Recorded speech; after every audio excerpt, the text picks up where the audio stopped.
أعوذ بالله من الشيطان الرجيم بسم الله الرحمن الرحيم الحمد لله رب العالمين والصلاة والسلام على سيدنا محمد خاتم النبيين وعلى آله طاهرين وصحابته أجمعين اللهم لا سهل إلا ما جعلته سهلا وأنت تجعل الحزن إذا شئت سهلا رب اشرح لي صدري ويسر لي أمري واحلل عقدة من لساني يفقهوا قولي. Ассаламу алейкум рахматуллахи ва баракатух. Құрметті жамағат, бүгінгі жаңа бап, жаңа тақырып ол хайз, нифас және истихадо жайындағы тақырып. Бірінші хайз жайында өтеміз. Хайд дегеніміз етеккір. Ол жайында сабақ өту ұят емес, бауырлар. Өйткені бұл тақырып тек қана әйелдерге емес, ер кісілерге де қатысы бар. Әлбетте.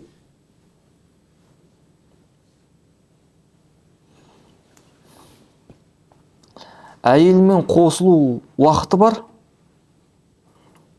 шариғатта рұқсат берілген уақыты бар, және тыйым салынатын уақыттар бар. Ол етеккір уақытта әйелмен қосылуға болмайды. Шариғатта тыйым салынған нәрсе. Ер кісіге де білу керек бұны. Және білесіздер, талақ. Ер кісі әйеліне талақ беретін болса, оның талағы идда деген нәрсе бар. Идда күтеді дейді. Иддасы хайызбен саналады. Хайызбен де, етеккірмен. Мәселен, бір кісі әйеліне ашық талақ беретін болса, сен талақсың деді, мәселен де. 3 хайыздан кейін әйел толықтай ер мен әйел, ерлі-зайыпты арасында неке жүрмейді. Неке бұзылады. Түсінесіздер ме? Неке бұзылады. Оны білу керек. Ол көріп жатқан әйел хайыз ба, ол басқа нәрсе ма, үзірлі қан ба, ол не ол? Және қараңыздар, мысалы, ер кісінің 4 әйел барды. Мысалы, әйелдердің біріне талақ берді. Енді сол ер кісі әйелін толықтай хайызын бітіріп, кейін тағы да 4-шісін алуға болады. Хайызын бітіріп деймін, бағанда иддасын бітіру керек. 4 әйел барды, біреуіне талақ қойды. Қайтарып алуға ниеті жоқ. Не істейді? Енді ер кісі де әйелінің уақытын күтеді. Иддасын күтеді. Не үшін күтеді? 4-шісін алу үшін да. Енді бір талақтан кейін артынша 4-ші сол әйелді алатын болса, харам болады. Өйткені не? Оны әлі иддасы біткен жоқ, оны әлі ше. Сол үшін күтеді. Енді 2-ші, 3-ші әйелдікке алғысы келетін болса, онда күтпейді, түсінікті. Түсінікті ма? Бұл 4 әйел болған жағдайда ол ше. Көріңіздер ме, ол ер кісіге де қатысы бар екен. Енді фиқта былай айтылады. Егер әйел кісі етеккірдің үкімдерін білмесе, және күйеуі үйретпесе, уақыт жоқ, немесе білім жоқ күйеуде ше. Күйеуінде білім жоқ. Онда былай айтады фиқта. Әйел кісі күйеуінің рұқсатынсыз мешітке сабақ алуға болады дейді. Сабақ алып үйренуге білікті мамандардың, мысалы әйел ұстаз бар ғой, мешітте сабақ беретін, солардың алдында отырып сабақ алуға болады дейді. Көрдіңіздер ме? Өте маңызды нәрсе ол. Сол үшін әрқайсымызда қарындастар бар, әпкелер бар, әйелдеріміз бар. соларға жеткізейік, үйретейік. Ол не? Әр еркектің мойнындағы міндеті. Өзін әйеліне түсіндіру керек, қыздарына түсіндіреді, үкімді ше. Сол үшін бұл мынау мешіттің ішінде әйелдердің этикасы жайында сабақ өтіліп жатыр деген нәрсе, егерде солай байқана ұят тақырып емес, бауырлар, түсінді ма? Ол шариғатымызда келген, шариғатта келген нәрсені жеткізу керек, аманатты жеткізу керек. Ол фиқ пәнінде өтілетін тақырыптар. Түсінесіз, дәрет бабында келеді ол. Қандай фиқ кітап болсын, дәрет бабында хайз, нифас, истихаза жайында мешіттерде сабақ өтіледі, медреседе өтіледі. Я. Енді бірінші түсінетін нәрсе, хайз деген не? Хайздың анықтамасы былай ғой негізінде. Хайз бұл 9 жастан асқан ауру немесе жүкті емес. Қарасаңыз, ауру немесе жүкті емес. Бірақ 55 жасқа толмаған әйелдің жатырынан келетін қан. Түсінді ма? 9 жастан асқан, 9 жас немесе одан да асуы мүмкін. Енді әр заманға қарай ғой, тұратын мекенге қарай. Суық мекендерде мүмкін 13 жасында келуі мүмкін. Нақты айта алмаймыз біз. Және ол 9 жас қамари айымен саналады. Түсінді ма? Шәмси емес, қамари. Білесіз, Рамазан не? Әр айда не? Қанша күн жылжиды? 10 күн, 11 күн, дұрыс па? Дәл солай не?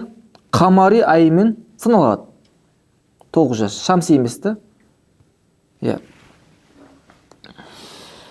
Енді қараңыздар. Біз айттық, анықтамасында ауру емес.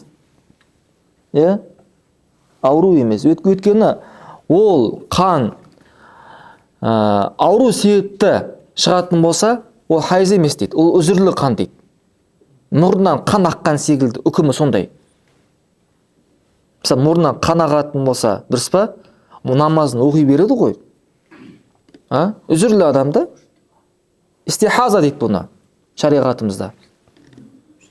Ол баған намаз оқи береді, құлшылығын жасай береді, Құран оқи алады, тіпті қосылуға да болады. Сол үшін тағы да не айтты? Жүкті емес деп айтты. Жүкті әйелдер қан көретін болса, ол хайз емес. Түсінді ма? Ол үзірлі қан дейді. Үзірлі қан. Өйткені жүкті әйел жатыры жабылады дейді. Оның орнына балаға қорек болады дейді ағайындар. Солай келеді. Одан кейін 55 жасқа толмаған дейді. Бұл да не? Нақты біз уақытын белгілеп айта алмаймыз. Ол да өзгеру мүмкін. Заманға қарай, мекенге қарай, суық, ыстық мекенге қарай да өзгеру мүмкін. Бірақ көпшілікте біздің фиқта 55 жастан кейін етекір келмейді дейді. Мына 55 жастан асқан екен не болады ол? Яғни хайз көрмейтін әйел болады, түсінді ма? Хайз көрмейтін әйел болады. Одан кейін, мәселен, одан кейін. Мысалы, әдетте әйел хайыздың түстері бар. Қызыл, қараға жақын деген секілді. Сондай қан көретін болса, одан кейін 55 жастан кейін сарғылт қан көретін болса, сарыға жақында, ол хайыз емес дейді. Өйткені не? Өйткені ол 55 жастан асып кетті дейді. Және оның әдеті не?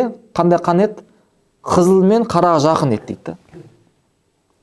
Ол енді үзірлі қан деп айтады. Түсінді ма? Ал одан алдын мысалы жас қыздардың не сары топырақ деген сәл түсті қан көретін болса, ол етеккердің үкімде дейді. Ол да етеккердің үкімде бола береді. Енді қараңыздар, не үшін бұны айтылды? Білесіз, талақ берген уақытта бізді айданы немен санайды? Хайызбен санайды. Дұрыс па? Енді хайыз келмеді. Жасы 55-тен асып кетті. Оны айдамен немен санаймыз? Аймен санаймыз. Аймен. Түсінді ма? Бір ай өтсе, бір ай несі бітеді. Екінші ай, үшінші ай бітеді. Тоқ бітсе, не болады? Тоқта идасы бітеді. Не? Бұл не? Бұл етеккер көрмейтін әйелдерде. Алайда үшінші айда күткен уақытта қайтып келетін болса, сол етеккер бар ғой, қайтадан басталады, басынан. Басынан не? Сол хайызден басталады дейді. Ол да осыны айтқан дұрыс.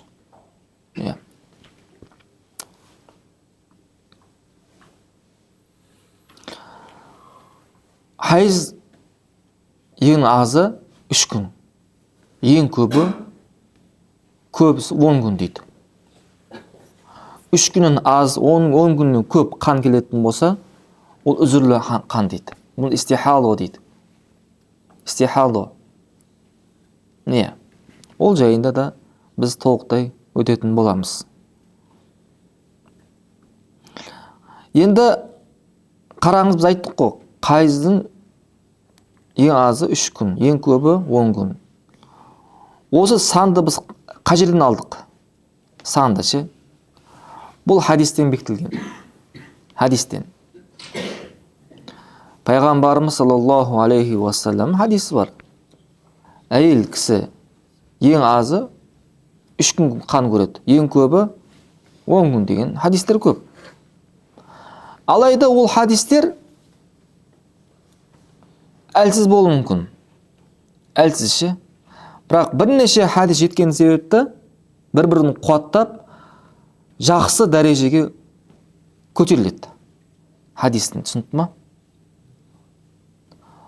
Ал енді біреу айту мүмкін. Біз айттық қой. Біздің ханафи мазхабымызда ереже бар. Осындай әлсіз хадистер, бірақ тым әлсіз емес та, үкім алуға жарамды. Яғни хасан дәрежеге көтеріледі, хасан лиғойрихиге көтеріледі. Жақсы хадисті да. Бірнеше жолдар бар да, хадисті, түрлі хадистер бар. Ол хадиспен үкім алуға болады. Өйткені біздің мазхабымызда не? Әлсіз хадис қиястан жоғары деп қарайды. Қиястан салыстырып келетін нәрселер ғой. Қиястан жоғары. Дәретті бұзатын амалдар секілді.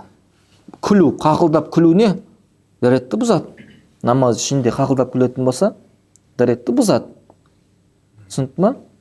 Ол қиясқа қайшы болса да, дәретті бұзат. Ал енді қараңыздар, біз хадиске амал қыламыз. Хадиске амал қылады. Ал енді басқа мазхабта олар бұл хадисті алмайды, не істейді? Салыстырма түрде алады. Әйелдер ең көп қанша көреді дейді? Ең көп алады. 15 күн алуы мүмкін, ең аз 1 күн алады. Немесе хадиспен не істейді? Хадистің нақты хадис жоқ, ишарамен алады. Пайғамбарымыз саллаллаху алейхи вассалам айтады, әйелдер дейді, өмірінің жартысын намаз оқымайды дейді. Өмірінің жартысы намаз оқымайтын болса не? Онда хайызы 15 күнде болады. Алайда бұл шындыққа сәйкес келмейді. Өйткені не? Өйткені жүкті әйеліне хайыз көрмейді ғой. Ол шығып кетеді. Дұрыс па? Жас қыздар бар. Одан кейін не? 55 жастан кейін не? Хайыз келмейді. Көріңіздер ба? Хайызын 10 күн деп алатын болсақ, ол да өмірдің жарысына сәйкес келуі мүмкін. Міне мен бұл жерде айттым қалағаным, бұл жерде біздің Ханафи мазхабымызда бірінші хадиске амал қылынады. Түсінікті ма? Бұл хадистен алынған. Хадистер өте көп, ол жайында. Енді қараңыздар, хайыз деген не болды? 9 жас, олмесе одан да көп. Балиғат жасына, бірінші хайыз көретін болса, ол балиғат жасына жетеді. Көресіздер ме? Балиғат жасына жетеді. Оған не? Намаз оқу парыз болады. Орамал тағу не болады? Парыз болады. Негізі одан алдын да орамалды үйрету мақсатында кию керек. Кию керек. Түсінді ма? Өйткені одан алдын сен орамал тақып кидірмесен орамалды, не? Ол үйренуі қиын болады орамалға, ше. Сол үшін одан алдында әурет жерін жабу керек. Енді мынандай нәрсе бар. Етеккір келмеуі мүмкін, ше. Келмесе қанша күн саналады? Балиғат жасында. Қай жас? 15 жас дейді. Түсінді ма? 15 жаста не? Етеккір келсе де, келмесе де не? Келмесе етеккір келмесе деген не? Балиғат жасына жетеді толықтай. Болды. Сол үшін бізде фиқта былай айтылады. Ол балиғат жасына толмаса да, бірақ та оған қараған уақытта шахуат оянатын болса, бар ғой, мысалы ше, әлі балиғат, әлі етеккір келмеген, әрі хайыз келмеген, бірақ не? Денесі үлкен болуы мүмкін да. Дұрыс па? Оған хижаб кию керек, орану керек. Оған орану керек, хижаб кию керек. Сол үшін бауырлар, хижаб деген тек қана балиғат жасқа толуымен емес, одан алдында үйрету мақсатында, әуреті жабу мақсатында кию керек. Түсінді ма? Бірақ бірінші хайыз келумен ол балиғат жасына жетеді, оның мойнында жүктеледі. Намаз парыз болады, әурет жерін толықтай жабу парыз болады. Түсінді ма?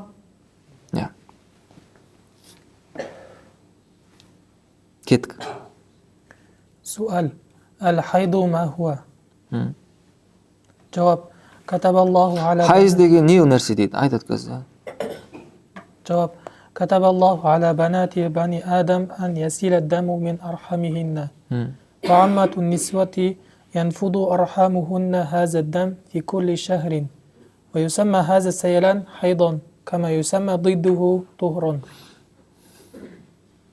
Хайыз деген не нәрсе біз айтып кеттік анықтамасын. Сол анықтама жақсырақ біз айтқан. Енді әйелдердің көпшілігінде жатырынан шығатын қан дейді. Ол әр айда келеді. Бұны ағып келген қанды хайыз деп атайды. Оның қарама-қайшы тазалық дейді. Түсінді ма? Тазалық деген нәрсе бар. Тазалық былай ғой. Хайыздың арасында келетін тазалық. Тазалықтың ең азы 15 күн. Ең азы 15 күн. Түсіндірейін. Мысалы, бір әйелдің 6 күн әдеті бар. 6 күн хайыз келді, етеккір келді. Одан кейін не? 15 күн. Тазалықтың ең азы не? 15 күн. 15 күн тазалық болады. Одан да көп болуы мүмкін тазалық, ше. 1 айға созылуы мүмкін, 2 айға созылуы мүмкін. Алла біледі. Түсінді ма? Тазалықтың шегі жоқ. Түсінді ма? Бірақ ең азын шегі не? 15 күн. 15 күн. Яғни 15 күннен кейін не келетін болса, етеккір келетін болса, мына екі етекке келді, арасында 15 күн тазалық болу керек. Түсінді ма? Тазалықтың ең азы 15 күн. Ал 15 күннен алдын хайыз келетін болса, қан келетін болса, мысалы 13 күннен кейін не болды? Қан келді. Бұл не болады? Бұл не? Бұл үзірлі қан болады. Түсінді ма? Үзірлі қан болады. Енді бұны өзінің әдетіне қайтарамыз біз ше. Әдетіне қайтарамыз. Мысалы, әр айда 5 күн келетін болса, хайыз, оны 5 күннен басталады, түсінді ма? Өзінің әдетіне қайтарады.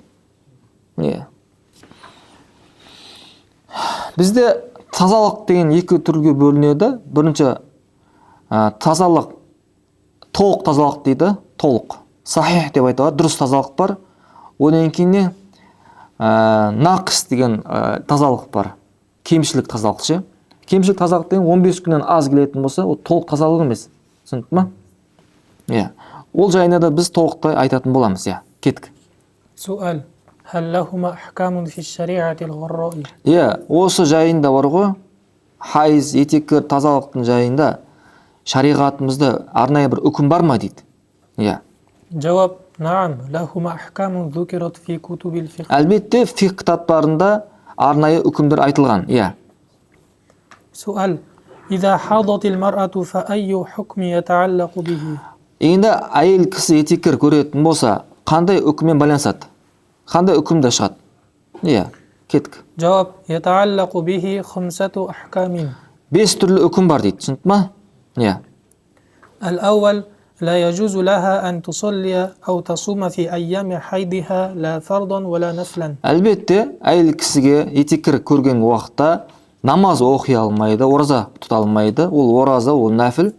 Нәфіл ораза болсын, нәфіл намаз болсын, парыз намаз болсын, парыз ораза болсын, тұта алмайды. Түсінді ма? Тұту харам болады. Намаз оқу харам болады. الثاني لا يجوز لها أن تدخل المسجد أو تطوف بالبيت. Әлбетте, әйел кісіге мешітке кіруге болмайды. Етеккір әйел мешітке кіре алмайды.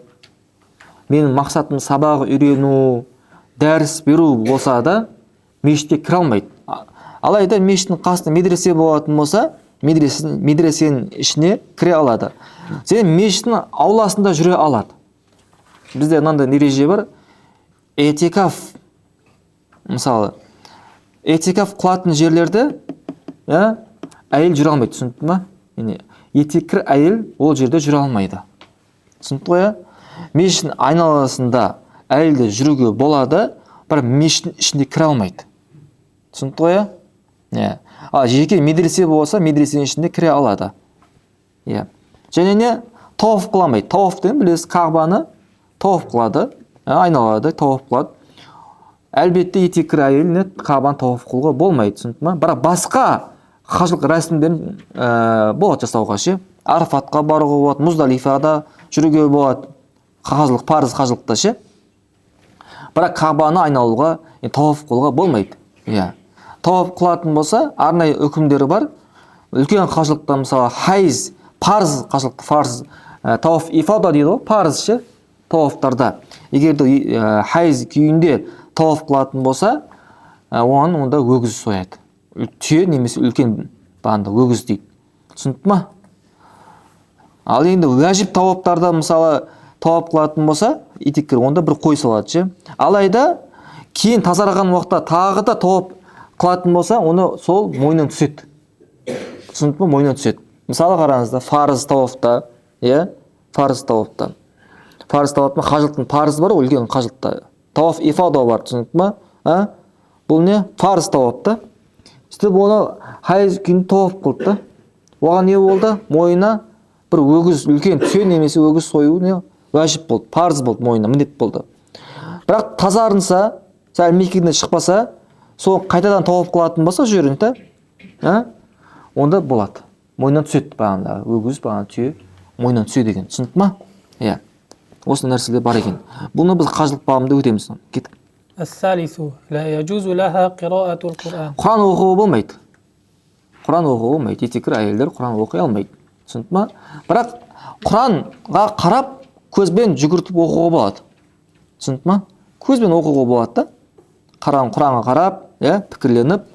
Бірақ қирағат қылмайды. Қирағат дегеніміз бізде өзіміз еститін дәрежеде қирағат ету ғой. Түсінді ма?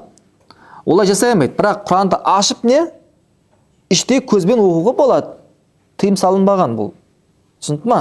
Енді ұстаз болса ше, мысалы ұстазды сабақ беру шәкірттерге. Онда не? Онда бір сөзді екіге бөліп оқиды. Түсінді ма? Толық оқымайды да. Мысалы, Алхамдулиллахи Раббил аламин деген аят бар, орыс па? Алхамду лиллахи Раббил аламин деген сияқты не? Осылай буындап, екіге бөліп оқуға үйретуге болады. Түсінді ма? Үйретуге болады дейді. Бұл тек қана ұстаздарға. Түсінді ма, бауырлар? Сондай үкімдер бар. Алайда енді шәкірттер болын, қыз балдар болын, емтихан уақыты келіп қалды дейді, тапсыру керек. Біліңіздер, бізде осында Ханафи мазхабымызда сәл әлсіздеу болатын болса үкім бар. Түсінді ма? Яғни ұстаздарға бір сөзді екі бөліп оқуға болады дейді. Солай оқуға тапсыруға болады, шәкірттер бар ғой. Бірақ оған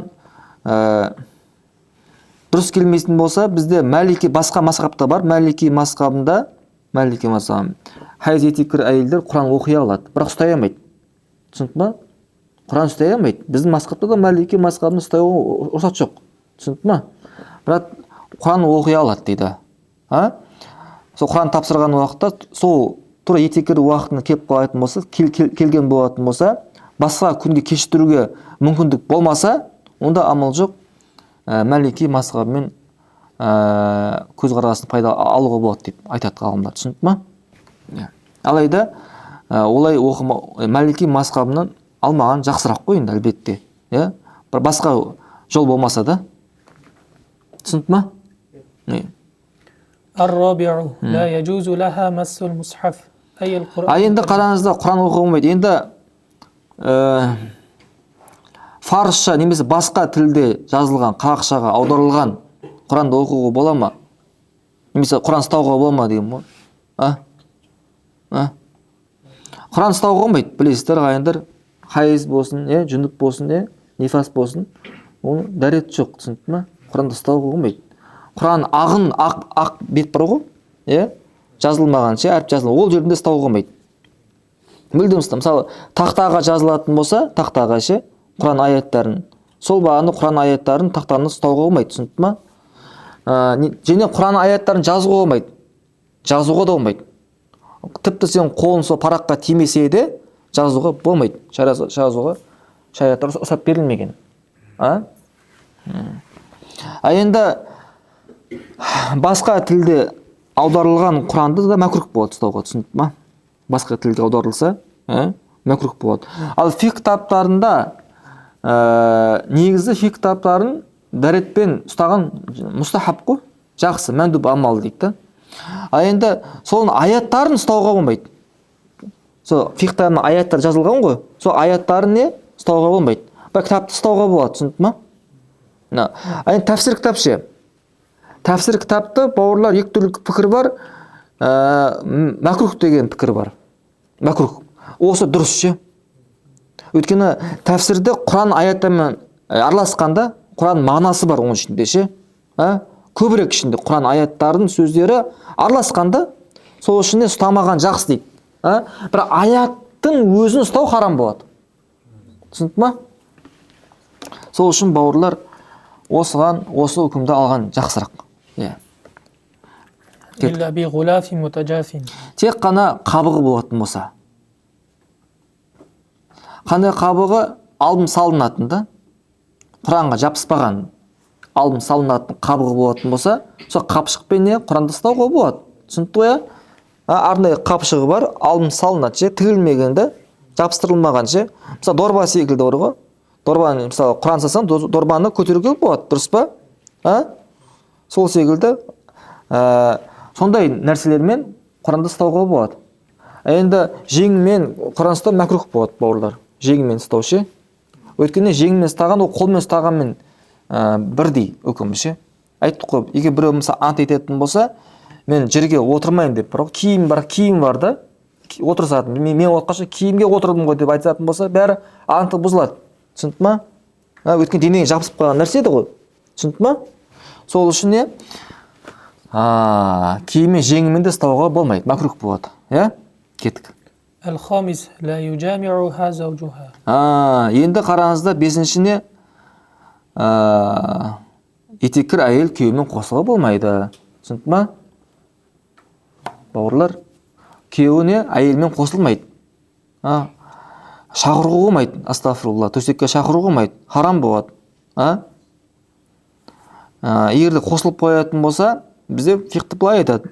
Енді қызыл қан кезде ше, қайыздың бастапқы күндеріне қосылатын болса, тәубе ету керек, Алладан кешірім сұрау керек, және 1 динар бар ғой, садақа берген мұстахаб жақсырақ дейді.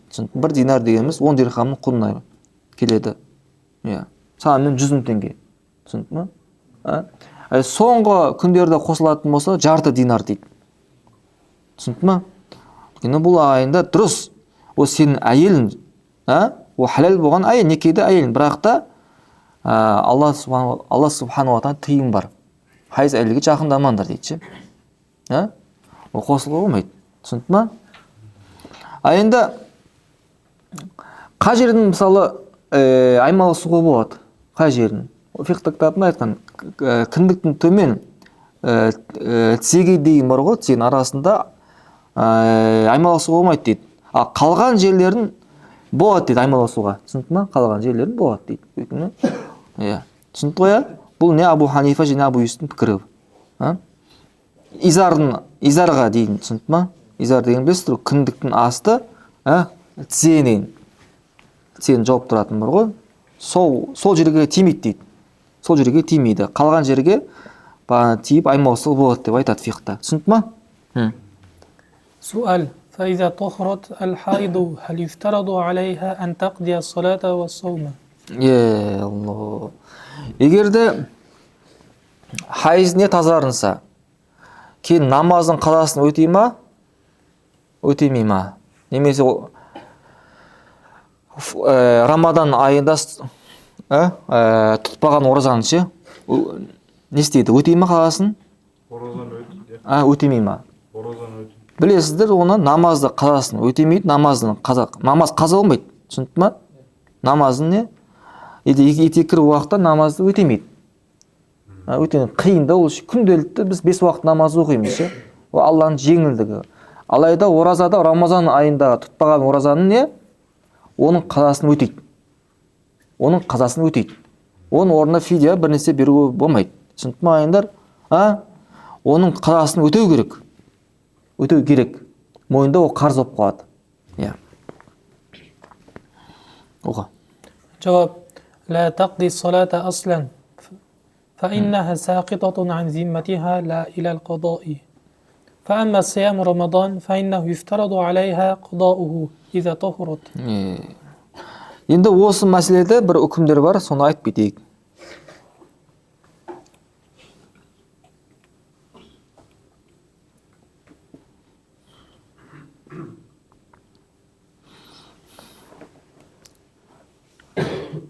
Мысалы қараңыздар, көп әйелдер осыны білмеуі мүмкін.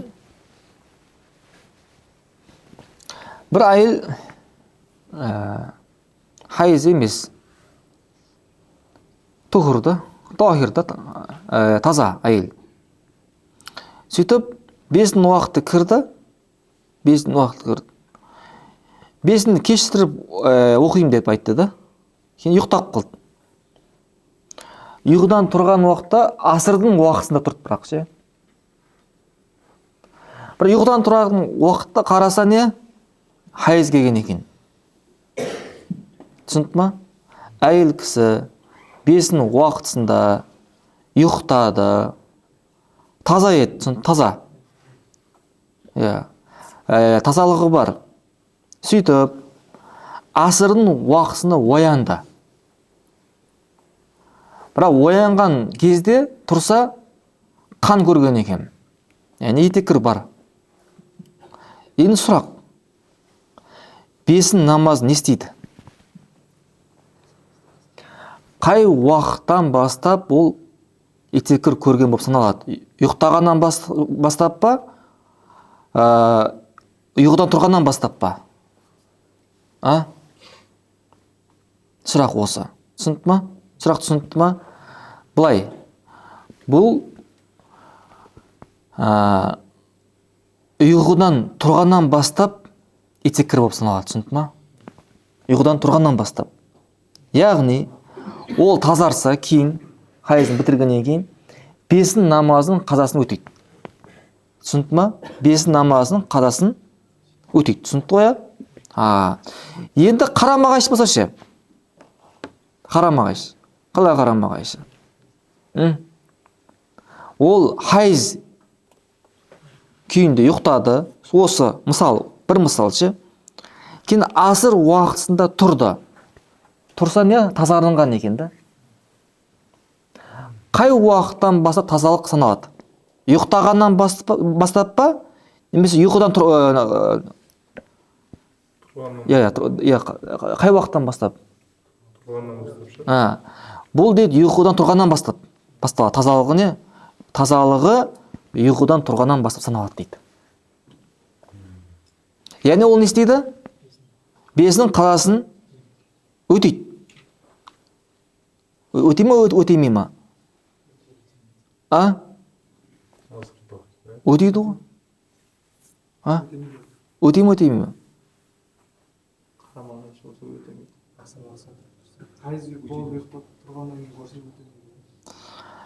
Хайыз, қараңдар, жеттер. Хайыз күйінде ұйықтады да, жетіп 5-нің уақытысында, асырда тұрды. Тұрған уақытында қараса тахир келген деген. Енді бағандағы хайыз емес та, тазалық келген, тазалық көрген, ақты көрген. Түсінді ма? Ол не істейді? 5 намазының қазасын өтей ма? Өтемей ма? Өтейді. Өтейді ғой. Ұйқыдан тұрған бастап еді. Түсінді ма?